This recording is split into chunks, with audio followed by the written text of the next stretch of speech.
Ayan guys, yung malaking tangke namin dito sa village, sa Deka. Dito lang ito banda sa 9C. Yan ang source ng water namin.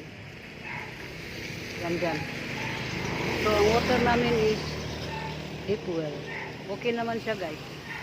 Wala naman akong question doon. Kasi ang iniinom naman namin is yung tubig na mineral water. 9 years na ako na-consume nito guys.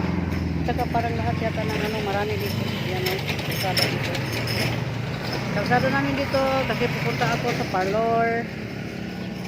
Ngayon, naghihintay pa ako ng sasakyan guys. Ayan. Tagal pa kasi. Ayun, next time dyan ako magbablog. Ayun, thank you. Ito yung area guys na kalimitan nandito ako. Yan, nakita niyo sa previous vlog ko. Ayan po. Diyan ako kumakain. Iwan ko kung nandyan. Sarado pa yata. Ayan, sarado pa. Hintay lang ako kasi naglilinis pa sila. Wait lang, wait lang.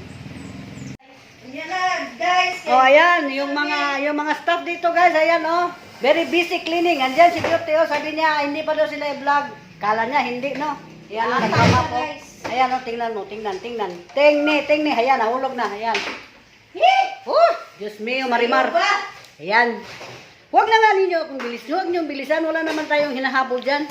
O, ayan si Madam, yung magandang owner. Saan? Saan yung client? Di ba ko lang? Okay. Nakabuli-buli daw sila guys.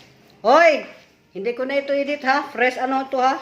Ayan. Pero maganda ha. Internet ha. Tingnan mo. Malinis naman yan. Ewan ko kung ano nilinisan nila dyan guys.